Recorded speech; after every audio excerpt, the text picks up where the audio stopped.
আসসালামু আলাইকুম, আশা করি সবাই ভালো আছেন। আজকের ভিডিওর বিষয়টি হলো বাসা ফুল মশামুক্ত করার উদ্যোগ নিয়েছি। খুব কম খরচে, দেখতে সুন্দর, অনেক কিছু চিন্তা করে এইভাবে কাজটা করতেছি। আমি 1 ইঞ্চি স্কোয়ার মেহগিনি কাঠ নিয়েছি, প্রায় 250 ফিটের মতো, যেহেতু বড় ব্যালকনি, আবার বাসার অনেকগুলো জানলা দেখতে পাচ্ছেন। এরপর পেপার ডিস্ক নিয়েছি, এটা হলো লোহার ঘষার পেপার ডিস্ক। এটার দানাগুলো বড় থাকে, যে জন্য খুব সহজে কাঠ পরিষ্কার হয়ে যায়। অলরেডি এই 4টা ফ্রেম আমি পরিষ্কার করে নিয়েছি। এরপর হলো এইটা পরিষ্কার করব, কিভাবে করব আপনাদেরকে দেখাচ্ছি। আর অবশ্যই ভিডিওটি না দেখার চেষ্টা করবেন, তাহলে অনেক ইনফরমেশন পেয়ে যাবেন ইনশাআল্লাহ। দেখতে পাচ্ছেন এখন এক হাত দিয়ে ক্যামেরা ধরেছি, আর এক হাত দিয়ে আমি এই কাঠটা পরিষ্কার করে আপনাদেরকে দেখাই যে কত সহজে পরিষ্কার হয়ে যাচ্ছে কাঠ। দেখতে পাচ্ছেন এক নিমিষে কাঠগুলো একদম চকচকে হয়ে যাচ্ছে। এরপর আমি এটার উপরে ব্ল্যাক কালার রং করে দিব। আর ব্ল্যাক কালার করার কারণ হলো যে আমি যে জানালার উপরে প্রেস করব বা যে ব্যালকনিতে লাগাবো, সেই ব্যালকনিটা হলো ব্ল্যাক কালারের গ্রিল, সেজন্য একটা ম্যাচিং রাখতে যাচ্ছি। দেখতে পাচ্ছেন খুব সহজে পরিষ্কার হয়ে যাচ্ছে।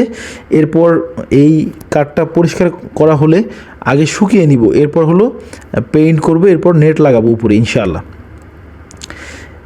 কাঠটা ভালো করে না শুকালে যদি আমি এর উপরে পেইন্ট করে দিই, তাহলে কাঠ নষ্ট হয়ে যাবে, লং লাস্টিং হবে না কাঠ। সেজন্য আগে পরিষ্কার করব, এরপর হলো কাঠটা শুকিয়ে নিব। তো আবার রং করার পর আবার একদিন শুকাতে সময় দিতে হয়, কারণ হলো রংটা যদি সেট ভালোভাবে না হয়, তাহলে কিন্তু রংটা টিকবে না, উঠে যাবে। দেখতে পাচ্ছেন খুব সহজে পরিষ্কার হয়ে যাচ্ছে। তো আলহামদুলিল্লাহ, এখন আমি রং করে নিব।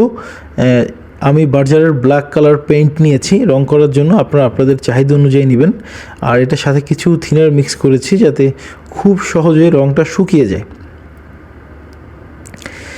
আর এই ফ্রেমগুলো আমি আগে জানালা এবং ব্যালকনির যে গ্রিল আছে সেগুলোর মাপ নিয়েছি, ওই মাপ অনুযায়ী তৈরি করেছি। চার কোণায় 4টা স্ক্রু, মাঝখানে 2টা স্ক্রু, 6টা স্ক্রুর সাহায্যে প্রত্যেকটা ফ্রেম তৈরি করেছি। আগে সুন্দরভাবে ছিদ্র করে নিয়েছি, এরপর স্ক্রুগুলো লাগিয়ে দিয়েছি। এখন পেইন্ট করার যে বিষয়টা, আমার কাছে কিন্তু স্প্রে গান আছে, ব্রাশ আছে। তো আমি যেটা দেখলাম যে এই 4 ইঞ্চি রোলার দিয়ে খুব সহজে রং করা যায়, কম সময়, এবং রংটা অপচয় কম হয়। আবার এখানে যদি স্প্রে গান ব্যবহার করেন, তাহলে কিন্তু রং ছিটে যাবে বেশি। আপনি যেখানে প্রেস করতে চাচ্ছেন তার চাইতে বেশি রং নষ্ট হবে। তো সেজন্য আমি রোলার ব্যবহার করতেছি। আপনাদেরকে বলবো যে খাটো কাজে এরকম 4 ইঞ্চি রোলার ব্যবহার করতে পারেন, খুব ফিনিশিংটা খুব সুন্দর হয়।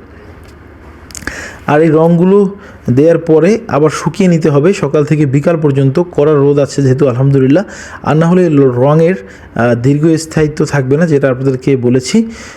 এরপর আমি হলো স্টাপেল দিয়ে, এটা হলো টোটালের স্টাপলার, আর পিন হলো 10 mm পিন। এই পিনগুলো আবার লাগাতে মোটামুটি ভালো শক্তির প্রয়োজন হয়, এক হাত দিয়ে হয় না।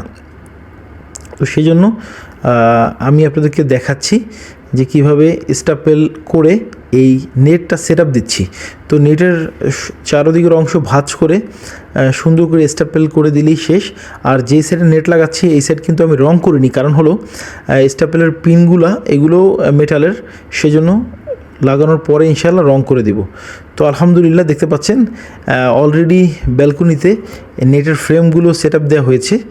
কেমন আসতেছে লুকস, খুব কম খরচে, দেখতে সুন্দর, আর মশা প্রুফ, মানে বাসা থেকে মশা একদম বিতাড়িত করার জন্য, বা মশা যাতে এটা কোনোভাবে না ঢুকতে পারে বাসায়, এর চাইতে সহজ আইডিয়া আমি খুঁজে পাইনি।